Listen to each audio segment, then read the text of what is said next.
Salut, c'est Carbone, bienvenue sur Top Secret Painting. Alors aujourd'hui une petite vidéo rapide et un petit peu différente de d'habitude. Encore une fois, je vais vous présenter une flotte que j'ai peint pour Philippe Michel de la chaîne Love and War Games. Mais cette fois c'est pas du Dystopian Wars, c'est du Dropfleet Commander, donc une petite flotte de vaisseaux. Et je dois lui envoyer demain ou aujourd'hui. Donc je me dépêche de filmer tout ça pour vous les montrer.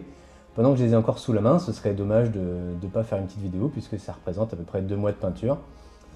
Donc voilà, je vous montre ça et puis voilà. Allez, c'est parti.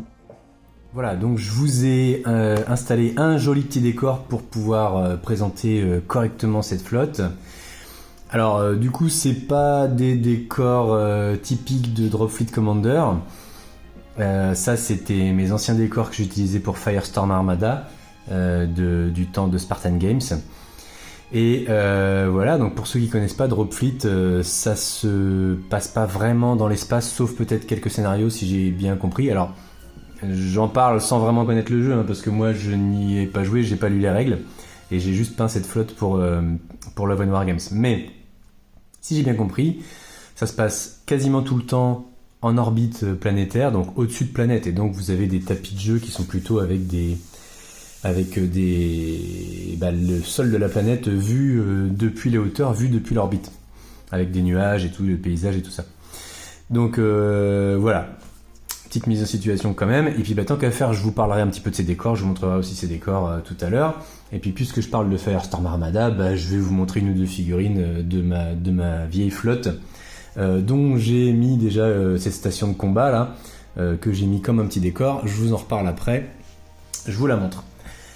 Donc voilà, j'ai eu 2 mois pour peindre cette flotte, j'ai pas chômé. Et pourquoi ? Parce que Philippe Michel va aller faire un petit event qui n'est pas un tournoi à Tours avec Iggy de la chaîne Iggy TV, que je salue, et puis avec d'autres gens de la petite communauté française de Dropfleet, que je salue aussi, les gars du Discord, coucou. Donc ça c'est la semaine prochaine, et donc faut que je lui envoie ça rapidos. Bon, j'espère que la qualité de l'image sera correcte. Le temps est pas très joli aujourd'hui, la météo est un peu dégueu, donc j'ai pas une super belle lumière, et puis en plus le jour commence à décliner, mais du coup j'ai pas réussi à m'organiser autrement là. Donc j'espère que ça va aller, puis on va faire avec. Alors vous pouvez voir la constitution de cette flotte avec un cuirassé ici, le battleship. Vous allez avoir 3 croiseurs, je vais vous les détailler hein, bien sûr après. 3 croiseurs qui sont les vaisseaux moyens là, et puis il y a tout un tas de petits vaisseaux qui sont essentiellement des frégates. Voilà. On a aussi une petite station ici qui va servir un peu de pion d'objectif, puisque ça n'est pas vraiment une figurine de jeu. C'est un petit bricolage avec des pièces en rab. Voilà. Donc je commence par quoi ? Allez, on va commencer par des petites frégates. Donc vous avez ici, hop là, 2 frégates New Orleans. J'espère que la mise au point va être changée de point de vue. On va faire ça comme ça, je pense que ça va aller mieux. 2 frégates New Orleans, donc ça c'est des petits carriers, des petits vaisseaux de transport et de largage de troupes, je crois. Et donc vous voyez qu'il y a plein de petites portes sur les côtés, des petites portes de hangar, et en fait dans chaque porte de hangar il y a un petit vaisseau, un petit dropship qui est prêt à décoller, à être largué. Il y a plein de portes à gauche, il y a plein de portes à droite, et puis il y a encore la même chose en dessous, il y en a toute une autre rangée en dessous là. Donc en fait voilà, c'est vraiment des vaisseaux qui sont essentiellement pour le largage. Il y a un petit canon quand même, une petite tourelle ici au milieu sur toutes les frégates, puisqu'en fait elles ont toutes le même arrière. Je vais vous montrer ça après. Pour ces deux là j'ai pas aimanté, donc elles sont collées parce qu'elles vont toujours servir. Elles sont collées, mais sinon vous avez la partie arrière et la partie avant de la frégate qui peuvent rester amovibles. C'est ce que j'ai fait sur les autres. Voilà, les petits réacteurs à l'arrière. Donc vous voyez qu'on a un schéma de couleur sur quasiment toute la flotte, il y a un petit running gag avec ça, sauf le cuirassé, je vais vous expliquer pourquoi après. Donc c'était l'idée d'une flotte un petit peu garde prétorienne en ivoire, violet et or. Donc je vous ferai peut-être un petit tuto de peinture un jour, on sait jamais. Mais en tout cas j'avais sous-couché avec une bombe de couleur os de chez Games Workshop, hein, de Citadel. Ce qui m'a permis de facilement faire l'avis brossage déjà sur toute la figurine pour la teinte ivoire. Et après j'ai rajouté les détails. Ensuite, voilà, je me suis amusé à faire plein de petites lumières aussi sous les vaisseaux. Et donc on a le dessous qui est en noir. Alors sur les premiers là, c'est vraiment noir, j'ai juste mis de la peinture contraste Black Templar. Et en fait sur les suivants, vous allez voir que c'est un peu métallique. J'ai changé un petit peu de façon de faire pour des petites nuances un peu sympas. Voilà, mais j'aime bien l'idée que sous les vaisseaux, il y a plein de structures en noir là, avec des petites lumières au bout, ça fait un petit peu rencontre du troisième type. Et voilà, c'est bien classe. Donc deux petites frégates bien sympathiques. Hop là, les New Orleans. Ensuite, on a une autre frégate un petit peu utilitaire, c'est la frégate Lima. Alors celle-ci, vous voyez qu'elle a plein de bidules là, lumineux, dorés, etc. à l'avant. En fait, c'est un vaisseau de détection. Voilà, donc je connais pas les règles. Si j'ai bien compris, dans Dropfleet, vous avez l'adversaire, vous ne le voyez pas, vous le détectez. C'est un peu comme des sous-marins qui se font la guerre. Hein. Et donc vous le détectez seulement et vous pouvez augmenter vos capacités de détection en ayant des vaisseaux qui sont dédiés à ça, que ces vaisseaux de détection là. Voilà, donc petite frégate apparemment quasiment indispensable. Hein. Voilà, vous voyez que l'arrière est le même que tout à l'heure, c'est juste l'avant qui change. Et donc sur celle-ci, c'est amovible, c'est aimanté. J'ai mis un petit aimant ici, vous allez le voir, un petit aimant de 3 mm par 1 mm. Il y a le même dans la partie avant. Alors c'est un petit peu cracra là avec la peinture et puis après j'ai gratté un petit peu pour que ça... Voilà, j'ai gratté un peu la peinture et le plastique pour que ça s'emboîte facilement. Sinon avec plusieurs couches de peinture ça a tendance à plus vouloir rentrer sortir. Voilà la petite Lima. Ensuite mes préférés c'est les 4 petites frégates Toulon. Voilà, regardez-moi ça comme elles sont belles, on dirait des petits bonbons, j'adore. Alors, je me suis amusé à les faire toutes un petit peu différentes. Voilà, pourquoi pas. Ces frégates sont des frégates de combat, visiblement, parce que vous voyez que vous n'avez pas une seule tourelle de canon à l'arrière comme sur toutes les autres, mais il y en a 2 de plus ici. Donc voilà, ces petits vaisseaux de combat, je les trouve super sympas. J'aime bien leur allure, ils me font penser, je l'avais dit déjà sur le Discord, ils me font penser un peu au Normandie de Mass Effect, je sais pas pourquoi, c'est peut-être un peu la courbe à l'avant comme ça. Alors c'est vrai que ça ressort encore plus sur les croiseurs finalement, comme on me l'avait fait remarquer. Mais voilà, j'aime beaucoup la tronche de ces jolies petites frégates. Elle est mise au point, arrête pas de changer, allez, non, bon, tant pis. Bref, donc des petites différences entre elles. Vous voyez qu'il y a des tiges plus hautes que les autres. Normalement, je crois qu'elles sont réservées aux croiseurs et aux cuirassés. À ce qu'on m'a dit, ou si j'ai bien compris. Bon. Moi, je trouve ça sympa d'avoir des hauteurs différentes, même dans la même unité. Donc là, ici, on a 4 frégates. Il y en a 2 qui ont une tige haute, 2 qui ont une tige basse. Alors évidemment, il pourra intervertir les socles, Philippe Michel. Hein. Tu feras bien comme tu voudras. Je vais peut-être même raccourcir une ou 2 tiges pour que les 4 soient vraiment à des hauteurs différentes, parce que là il y a 2 grandes, 2 petites, mais les 2 grandes sont exactement de la même hauteur. Donc pourquoi pas faire encore plus de variantes en taillant un petit peu les tiges. Moi je trouve ça cool. Alors là c'est pareil, elles sont aimantées, ça se sépare, j'ai gratté un peu pour que ça se sépare bien, c'est pas toujours... voilà, des fois ça résiste un petit peu, ça frotte un petit peu, c'est pas grave.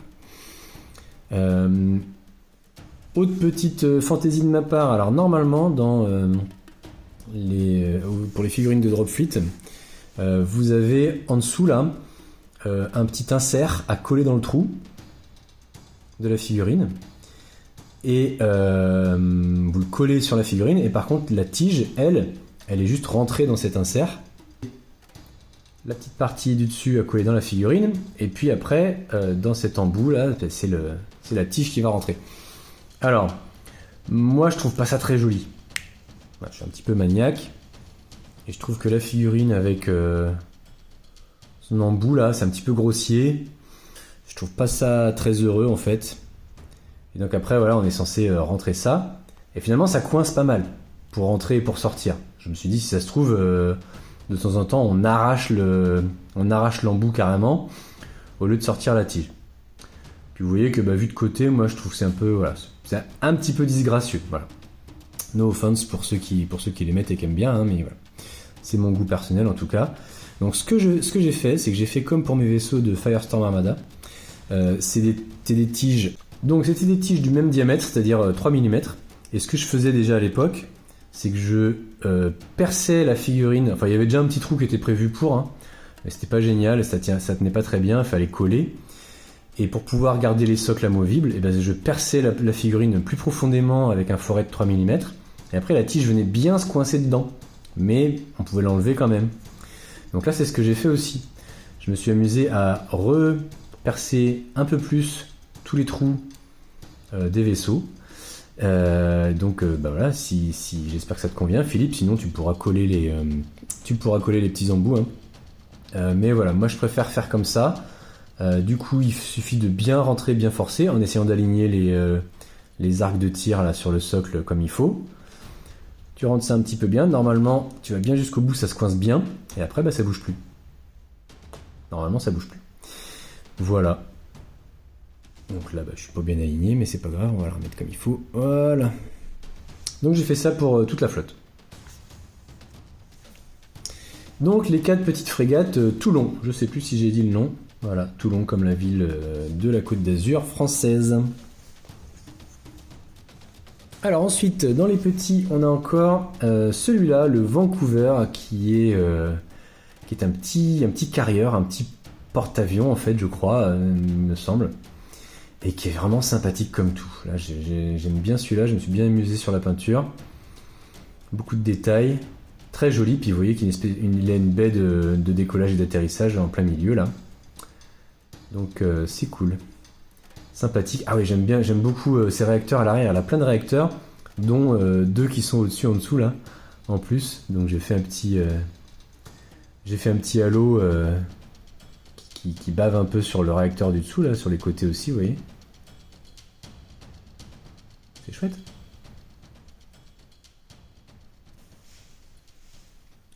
Après, nous avons un autre vaisseau de débarquement. Cette fois, c'est un croiseur. Alors ça, c'est le San Francisco. Ah, ils sont vraiment magnifiques ces croiseurs. C'est super. Ces figures sont très très belles.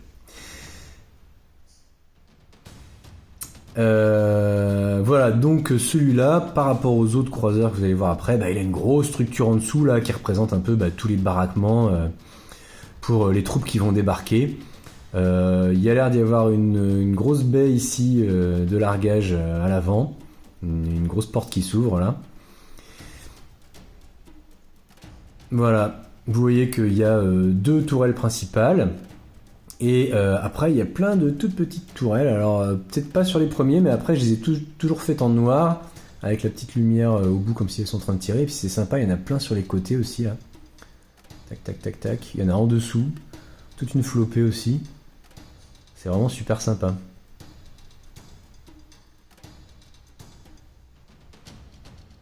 Voilà. Et puis, il y a plein de bidules d'antennes vers l'avant ou vers le bas, là. Un peu partout, donc j'ai fait des petites lumières à chaque fois au bout. C'était un peu de boulot, mais c'est vraiment très sympathique. Donc voilà, là c'est vrai qu'on a vraiment la courbe comme le Normandie de Mass Effect. Toute la coque au-dessus là. Ensuite, on a cette fois... Qu'est-ce qu'il est beau celui-là aussi. On a cette fois un porte-avions, un porte-aéronef là. Donc on a 2 hangars sur les côtés, alors c'était un peu compliqué. J'ai pas voulu vraiment faire comme si c'était très éclairé à l'intérieur, parce que le problème d'éclairer des trucs qui sont en creux comme ça, c'est qu'à moins de mettre des LED, on se retrouve avec un truc éclairé pas en blanc, mais avec de l'ombre, et de toute façon ça fait tout noir, donc l'effet ne marche pas quoi. c'est compliqué. Donc j'ai fait quand même un petit halo de bleu, comme s'il y avait une lumière sourde un petit peu, une lumière une lumière peu vive à l'intérieur du hangar. Mais c'est compliqué de faire autre chose que ça. Alors là, il est en mode Las Vegas, je crois. Donc, tout à l'heure c'était le San Francisco, ça c'est le Las Vegas, avec une variante possible, puisque la partie du bas là est aimantée. Vous avez 2 aimants en bas, 2 aimants sur la pièce. Et dans cette configuration là, c'est un carrière de commandement, c'est le Las Vegas. J'adore, on dirait qu'il y a on dirait qu'elle a une barbiche, très sérieux. C'est sympa parce que comme la grosse lumière sur le côté fait un peu penser à un œil, on a vraiment l'impression d'avoir un truc... voilà, l'œil, la barbiche en dessous, quoi. Alors, normalement, c'est un croiseur un petit peu lourd, quoi, et il a une structure sur le dessus qui porte les 2 canons qu'on a mis là. Mais Philippe Michel préférait qu'il soit mis sur les côtés comme ça, il trouvait ça plus sympa, donc on a fait ça. Voilà, admirer ces petits réacteurs à l'arrière. Youpi!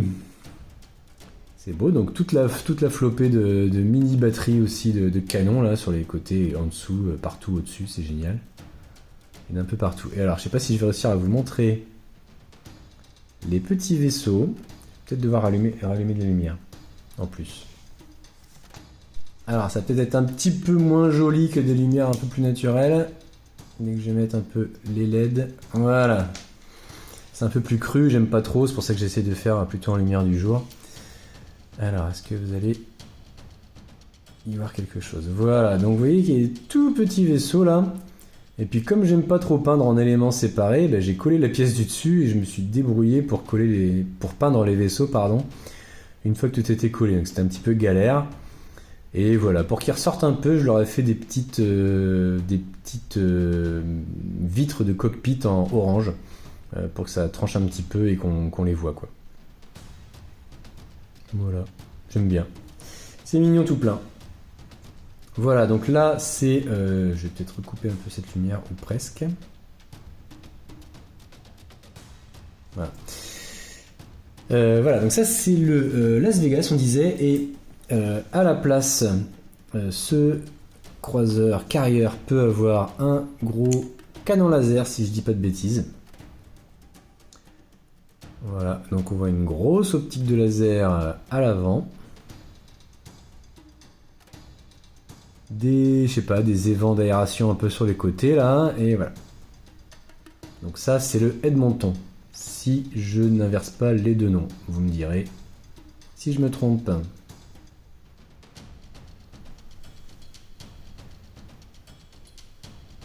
Voilà, dernier croiseur. Un croiseur lourd. Alors, ce poète est un Vilnius. Voilà, une grande poésie, puisque vous voyez qu'il y a 6 tourelles principales. Il y en a 2 sur les côtés, celles-là elles sont collées.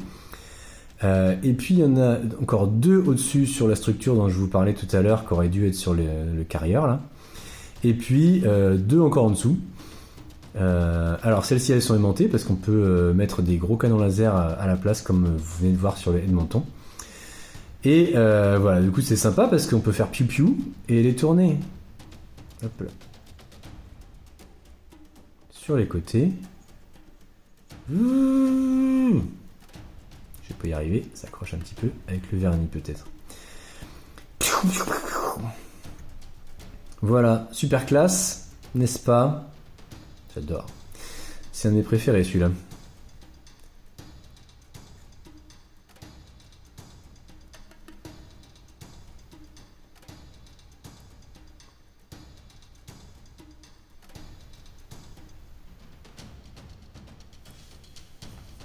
Alors, je peux vous le mettre donc en mode... ce n'est plus le Vilnius. Ça va être le Warsaw, comme Varsovie. Hop là. Je pense, hein, s'il n'y a pas de bêtises.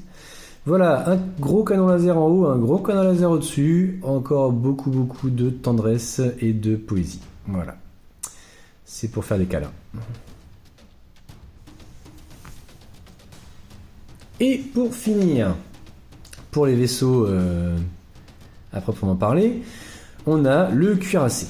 Alors, regardez-moi cette bête. Il est assez balèze. Et il y a plein de configurations possibles. On a aimanté un peu toutes les parties. Quasiment tout. Pour qu'il puisse changer après de config. Alors, dans cette configuration-là, ça c'est pas le TEB, c'est le cartage, je crois. J'ai regardé un petit peu avant parce que je peux pas trop mémoriser tous ces noms. Donc ça, ce serait le cartage qui a un énorme raygun en dessous, qui est amovible, je vais vous montrer ensuite. Qui a 4 tourelles au-dessus, qui sont amovibles aussi parce qu'elles peuvent être remplacées par autre chose, des canons laser. Et puis sur le dessus, il a une superstructure avec des portes de hangar qu'on a fait en doré pour qu'elles ressortent un peu plus. On a réfléchi un petit peu à comment les faire pour que ce soit un peu subtil mais visible quand même. Et puis à l'avant, il y a la fameuse super torpille. Alors je connais pas du tout les règles, mais apparemment c'est un truc très très bourrin. Une méga torpille qui doit être assez grosse, hein, vu la taille du truc. Donc voilà. Alors, vous pouvez voir que c'est pas le même schéma de couleur que le reste de la flotte. Et oui, parce que Philippe Michel adore les grands chevaliers blancs en armure dorée. Et il adore tout ce qui est blanc et doré. Donc, à un moment, on a changé un petit peu de notre fusil d'épaule et on a changé de schéma de couleur en cours de route parce que il y aura la suite de cette flotte. Et en fait, quand j'étais en train de peindre un de ceux-là, mais que j'avais pas encore fait le violet, et que c'était que du ivoire et or, il y en a qui se sont amusés à dire « Waouh, c'est beau, on dirait une flotte solar de Warhammer 40 000, etc. Trop bien la flotte impériale et tout. » Et du coup, il en fallait pas plus pour que Philippe Michel craque et me dise « Ah ouais, c'est trop bien, on pourrait pas faire le reste de la flotte juste en doré et en blanc. » Ok. Bon, voilà. Donc, du coup, ce cuirassé est déjà en mode flotte impériale. Par contre, je trouvais que ça irait peut-être mieux avec l'or pour contraster avec la chaleur de l'or, de faire un blanc un peu plus froid. Donc finalement, c'est pas le même blanc. Là, on était plutôt sur un ivoire, d'accord, donc une couleur os, que j'ai pourtant brossé jusqu'au blanc, hein, mais du coup, il reste la teinte os. Et ici, on est sur un blanc, j'ai vraiment fait une sous-couche blanche et j'ai fait des petits lavis plutôt turquoise dans les creux, d'accord. Donc ça change un petit peu la donne, c'est pas le même blanc, c'est pas la même chose, c'est différent, voilà. Du coup il n'y a pas le violet pour équilibrer, c'est vrai qu'on a que du turquoise plus le turquoise des lumières, mais c'est pas grave, c'est très chouette quand même. Voilà, on a plein de réacteurs à l'arrière.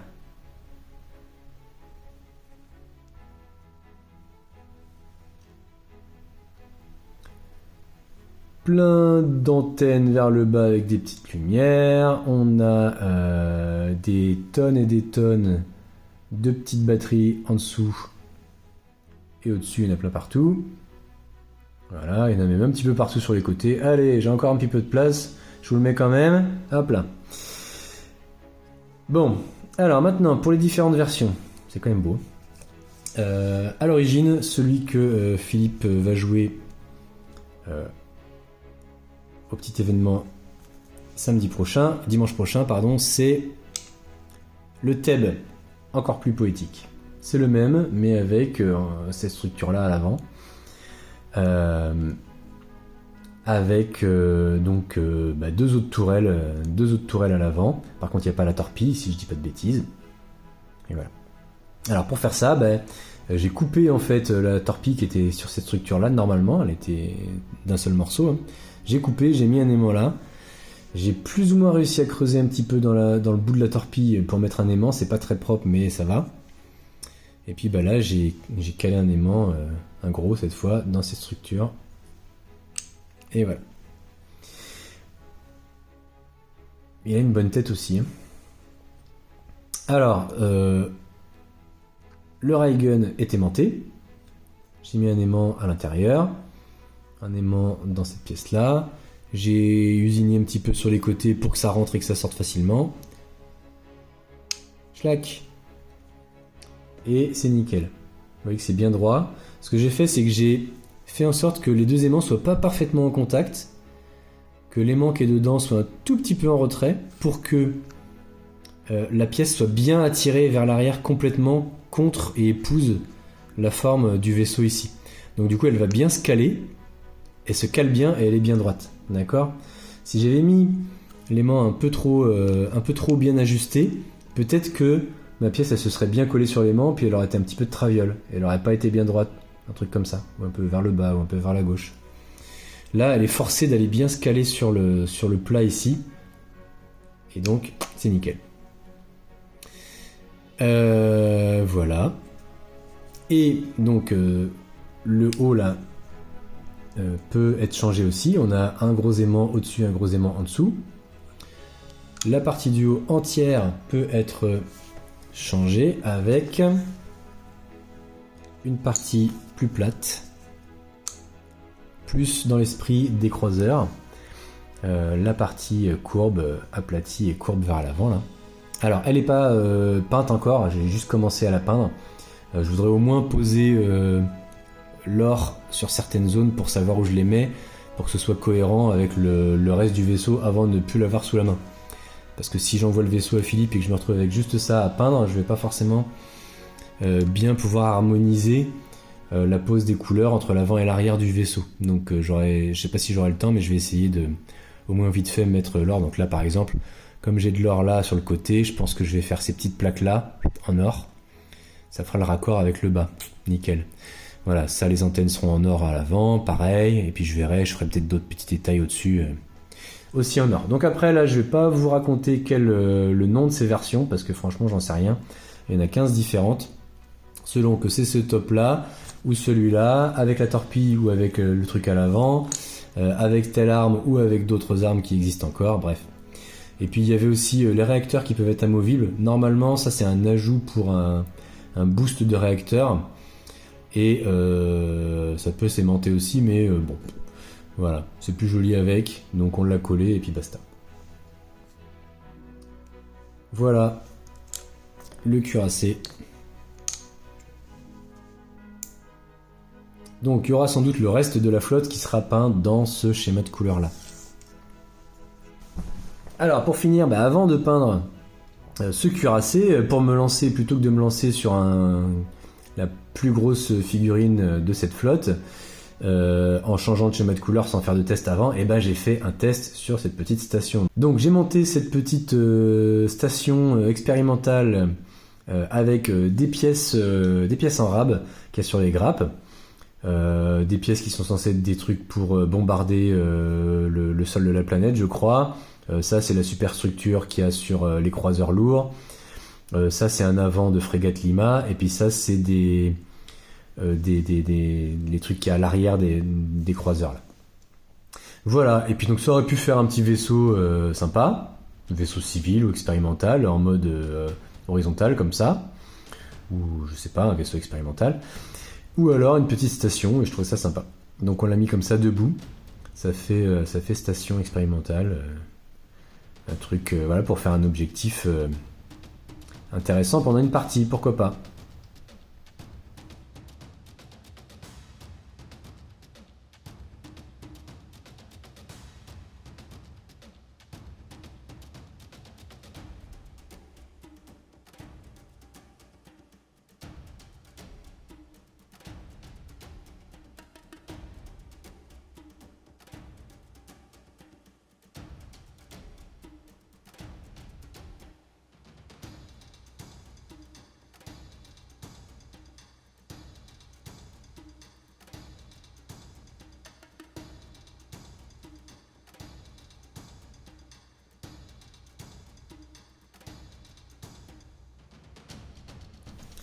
Je vous montre un peu mes décors que j'avais fait pour Firestorm Armada. Donc ça c'est des astéroïdes en polystyrène, tout simplement, évidemment. Du polystyrène, des trous, des petites tiges de socle de volant de Warhammer 40 000. C'est planté dedans, je ne sais même plus si c'est collé, si j'avais dû réussir à coller ça. Ça fait longtemps que j'ai fait, je ne me rappelle plus. Et puis voilà, des trous un petit peu partout dans mon polystyrène, et en fait c'est surtout la peinture qui rend ça cool quoi. Donc des teintes de marron, des petits éclaircissements par endroits avec du gris, pour nuancer un petit peu, ouais, que ce soit pas juste tout marron. Et puis bah, c'est cool, c'est beau hein. Donc voilà, j'en ai plusieurs morceaux plus ou moins gros. Avant ça, j'avais dû faire un test avec des petites tiges en métal, des petits fils de fer, ça marche aussi. Voilà, j'ai même fait un petit trépied là. C'est rigolo. Alors ça j'adore, c'est des stations sur les astéroïdes. Ça c'était fantastique. Ça c'était un set de petites pièces en résine qui était vendu par Spartan Games à l'époque de Firestorm Armada. Et vous voyez que j'en ai encore plein. C'était un set avec plein de petites pièces comme ça, des pistes d'atterrissage, des hangars, des citernes, des portes d'entrée et tout. C'est génial. Et donc on peut composer ça comme on veut. Donc vous voyez là j'ai des conteneurs, citernes, une piste d'atterrissage, toute une petite structure, un petit bâtiment quoi. Pourquoi pas un petit central énergétique là. Des tourelles sur les côtés. Regardez, il y a même des rails pour la rentrer ou la sortir peut-être par les portes de hangar là. C'est génial. Franchement c'est génial. Quel kiff. Et puis une porte, voilà, porte de hangar, boum, que j'ai incrustée dans le côté de la station. J'ai mis un petit socle et je l'ai pas mis à l'horizontale, c'est plus rigolo. Et puis voilà, une belle petite peinture là-dessus. Regardez-moi comme c'est beau. Franchement, le top de la classe. Qu'est-ce que j'adorais ce truc. J'en ai fait une autre dans des teintes un petit peu différentes. Là, ça fait peut-être un peu plus station de recherche. Regardez, on a des coupoles. C'est trop bien. J'avais peint ça comme s'il y avait une biosphère à l'intérieur. D'accord ? On voit du vert, des arbres et tout. Trop bien. Bon, et puis vous avez aperçu aussi mes deux jolies planètes. Alors, c'est surtout de la peinture hein, en fait. Deux jolies planètes. Alors, cette petite-là, c'est du polystyrène. Vous savez, ça se vend dans les magasins de loisirs créatifs, genre Cultura et compagnie. Et donc c'est juste une demi-sphère, hein. En polystyrène que j'ai peinte. Qu'est-ce que j'ai fait là-dessus ? Est-ce que j'avais pas mis une petite couche d'enduit quand même ou je sais pas quoi ? C'est possible. Il y a des traces, des traînées. C'est possible que j'ai mis une petite couche d'enduit pour la protéger et après que j'ai passé de la bombe. Alors le truc c'est que visiblement, je sais plus si j'avais fait exprès ou pas, il y a des endroits qui ont été bouffés, qui ont été rongés par le gaz de la bombe de sous-couche. Et j'ai rebondi dessus après pour faire des zones un peu cratérisées volcaniques. Voilà. Des trous dans la croûte de la planète. Et alors du coup, je sais pas si vous avez un peu la ref, mais quand j'avais fait ça, je crois que j'avais un peu pensé au film Chronique de Riddick. Je m'étais tapé un délire avec cette planète qui est en train de cramer trop proche de son étoile par exemple. Du côté où il fait jour, elle est en train de cramer littéralement, elle est complètement en fusion. Je suis pas allé de main morte, hein, vous voyez. Et puis du côté nuit, et ben elle est en train de refroidir. Regardez, c'est un peu, je sais pas si vous voyez, c'est un petit peu grisé quoi, un petit peu couleur cendre. Donc c'est noir, c'est foncé, mais c'est un petit peu gris couleur cendre. Bon voilà, avec quelques zones qui sont encore en fusion. J'étais bien amusé, j'adore. Donc voilà, imaginons que ça tourne et puis que petit à petit les zones en fusion refroidissent et des nouvelles zones qui arrivent dans le jour se mettent à cramer complètement. Trop cool. Alors, celle-là, fun fact, je crois que c'était un saladier ou un truc comme ça. Ou une passoire. C'est ça, c'est une passoire en plastique pas cher. Et en fait, j'ai mis une couche d'enduit par-dessus. Donc en fait j'avais mis une espèce de scotch, d'énorme scotch pour boucher les trous de la passoire. On voit qu'il y a un peu d'enduit là qui est passé à travers par les petits trous. J'ai mis une grosse couche d'enduit par-dessus. Et puis vu que c'était un peu mou et que ça se déformait, je me suis dit si je laisse ça se déformer, je vais avoir mon enduit qui va craquer et qui va partir. Donc je l'ai renforcé avec ces 2 tiges que j'ai simplement scotché dedans, là, c'est un peu n'importe quoi, pour que ça renforce et que ça reste bien circulaire. Et que ça ne bouge plus et que ça fasse pas craquer mon enduit. Donc cet enduit, après, je l'ai poncé. Et alors ce qui est génial, c'est que ça a fait des traînées un peu qui sont restées en creux là. Voilà, je pense que c'est quand j'ai mis l'enduit. Hein. Si vous avez fait de l'enduit, vous savez, vous savez de quoi on parle. Et je les ai gardés en fait. Alors je sais plus si j'avais prévu de faire cette planète de glace un peu comme Encelade, une lune de Jupiter ou Saturne. Encelade, je crois que c'est de Saturne. Ouais, c'est Europe qui est une lune de Jupiter. Donc Encelade, c'est une lune de Saturne qui est entièrement gelée comme ça, qui a un océan sous sa surface de glace. Et en fait, il y a des stries comme ça. Il y a des stries comme ça parce qu'il y a des mouvements tectoniques dans la glace. Et ça fait des failles, comme on a la dorsale, là c'est le prof de SVT qui parle, comme on a la dorsale sous-marine sur Terre, au fond des océans, ou des rifts qui se créent sur les continents. Voilà. Et donc du coup j'en ai profité à la peinture pour renforcer ça avec du turquoise là et renforcer cet aspect glacé. Donc voilà, je l'ai vraiment peinte comme un iceberg et c'est chouette. Avec un côté sombre, un côté clair, hein, pareil, il y a le jour et la nuit. Et alors je vous ai promis des figurines de Firestorm, mais je vous ferai sans doute une vraie présentation de toute ma flotte un jour parce qu'il y en a un paquet. Ok, donc ça, c'était la station de combat, la grosse station de combat de la flotte saurélienne. Et donc j'ai peint toute ma flotte comme ça en rouge et jaune, avec des lumières bleues et des lumières violettes. C'était vraiment un hommage aux illustrations de science-fiction des années 70-80. D'accord, j'ai des vieux bouquins comme ça, les longs courriers de l'espace, les je sais plus quoi, il y a toute une série de bouquins comme ça. Et il y a plein d'illustrateurs différents de SF de l'époque. Et ça va être peut-être un peu plus flagrant sur mon cuirassé. Cet hommage, voilà. Donc toute la flotte est peinte comme ça, avec les flancs en rouge, le dessus en jaune. Des bandes blanches un peu partout. Et voilà, j'adore. Donc ça c'était le cuirassé, c'était même la première version du cuirassé des Sauréliens. Il y avait une autre version après derrière, c'est des figurines en résine ça. Et puis voilà, je vais pas vous en raconter grand chose pour l'instant, on refera une vidéo dédiée je pense un jour.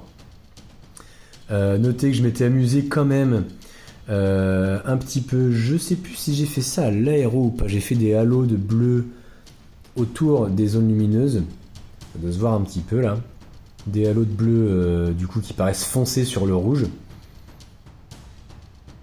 Est-ce que je l'avais fait à l'aéro? Je me rappelle même plus, c'est possible. J'avais dû faire ça à l'aéro, là j'ai dû faire pas mal au pinceau. Et puis voilà, donc on a les réacteurs bien flashy, on a les petites lumières bleues bien flashy aussi, des petites lumières roses, regardez ça, les bordées. Vous voyez, j'avais fait un effet de roulement en fait, comme si ça tirait, avec un roulement de l'arrière vers l'avant. Donc celles-là sont encore illuminées, derrière elles ont refroidi, et puis comme ça à tour de rôle, ça envoie. Mais j'adore le rose comme ça en fait, avec du halo violet en fait plutôt, et la lumière rose. Voilà, toutes les petites lumières là-haut aussi, débordées encore par-ci par-là, gros canon à l'avant. C'est mes vaisseaux sauréliens que j'adorais. Donc j'ai hâte que Warcradle ressorte Firestorm Armada, sans doute en 2027. On va commencer à en entendre parler en 2026 normalement. Voilà les amis, c'est terminé pour cette vidéo de présentation de cette flotte de Dropfleet. J'espère que ça vous a plu. Merci de soutenir la chaîne en mettant un petit like, un petit commentaire. Racontez-moi des trucs sur Dropfleet. Qu'est-ce que vous avez pensé de cette flotte? Qu'est-ce que vous avez pensé de ces décors? Et puis voilà, abonnez-vous si c'est pas déjà fait. Il y aura peut-être un petit peu de contenu Dropfleet, même si je fais plus du Dystopian Wars et du Armored Clash. Mais puisque je vais continuer à peindre encore des vaisseaux pour Philippe Michel, il n'est pas impossible que je fasse d'autres vidéos de présentation ou des petits tutos de peinture sur ce schéma-là, de couleurs par exemple. Voilà, en attendant la prochaine vidéo, je vous dis ciao!